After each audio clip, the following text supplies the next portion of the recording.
Advise جاری کر رہے ہیں آپ کو؟ جی، Eid al Adha advisory Islamic centre of India نے 12 پوائنٹ ایڈوائزری جاری کرتے ہوئے مسلمانوں سے یہ اپیل کی ہے کہ قربانی ایک اسلامی فریضہ ہے، اور جن لوگوں پر قربانی واجب ہے وہ ضرور قربانی کریں، کیونکہ قربانی کا کوئی دوسرا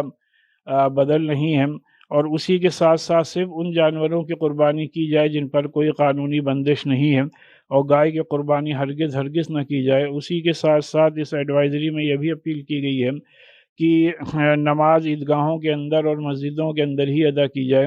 اور قربانی کرتے انہی مقامات پہ کی جائے جو پہلے سے ڈیزگنیٹڈ پلیسز ہیں۔ کسی بھی پبلک پراپرٹی پر یا گلی میں یا سڑک کنارے ہرگز قربانی نہ کی جائے، اور قربانی کرتے وقت نہ فوٹو کھینچی جائے، نہ ویڈیو بنایا جائے، اور نہ اس کو سوشل میڈیا پر اپلوڈ کیا جائے، اور قربانی کے جانور کے خون کو نالی میں نہ بہا کر بلکہ کچی مٹی میں دفن کر دیا جائے، اور اسی کے ساتھ ساتھ اس کا جو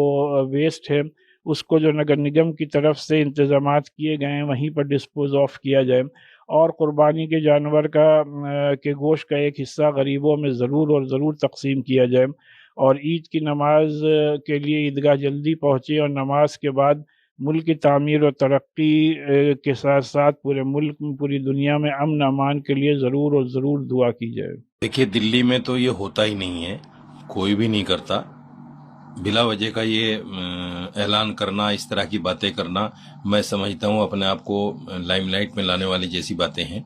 رہی بات یہ کہ گائے کے لیے ممبئی میں جو کچھ بنگال میں جو کچھ ہوا ہے اس کے لیے ہم نے خود اعلان کیا، وہاں کے علماء نے کیا، وہاں کے مولویوں نے کیا، اور مولانا ارشد مدنی صاحب نے کیا۔ یعنی ہندوستان کے سارے عالم اس بات پہ متفق ہیں کہ بھئی گائے قربانی میں نہیں ہونی چاہیے۔ محمد صاحب نے بھی کہا ہے کہ گائے کے گوشت میں بیماری ہے اور اس کے دودھ میں شفا ہے، تو ہم انہی کی بات کو مان کر آگے بڑھ رہے ہیں۔ سرکار بھی یہی چاہتی ہے گائے نہ کٹے، لیکن سب سے بڑی بات یہ ہے کہ جب گائے آپ کی آستھا ہے تو اس پر جو ہے ایک سخت قانون بننا چاہیے، اور گاؤ شالہ میں جو گائے مر رہی ہیں ان کا بھی دیکھ بھال ہونا چاہیے، ان کا آڈٹ بھی ہونا چاہیے، کتنا پیسہ جاتا ہے، کتنا پیسہ لگتا ہے،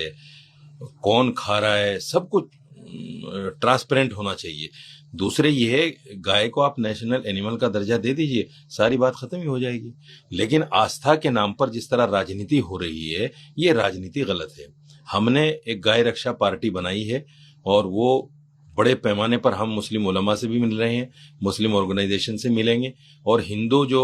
گائے کے نام پر کام کر رہے ہیں ان سب سے بھی مل کر جو ہے اس مہم کو آگے بڑھائیں گے، اور ہم نہیں چاہتے کہ ہمارے ہندو بھائیوں کی آستھا پر کوئی چوٹ ہو۔ یہ ہمارا مستقل کہنا ہے، اور ہر سال ہم یہ کہتے ہیں، عام جنتا سے یہ بات کہتے ہیں، تمام مسلمانوں سے یہ بات کہتے ہیں کہ عید کے دن جو آپ کے یہاں قربانی ہونا چاہیے، یہ نہیں ہے کس جانور کی ہو، بکری کی ہو، بکرے کی ہو، بھیڑ کی ہو، دمبے کی ہو، کس کی ہو، یہ نہیں بحث ہے۔ بحث ہے قربانی ہونا چاہیے۔ قربانی کے لیے جو ہمارے دیش کے سویدھان میں جانوروں کو ذبح کرنے کی پرمیشن دی گئی ہے ان کو کرنا چاہیے، سمجھ گئے؟ اس طریقے سے جہاں تک گائے کا سوال ہے، گائے کی طرف تو ہمیں نظر بھی اٹھا کے نہیں دیکھنا چاہیے، چونکہ میرے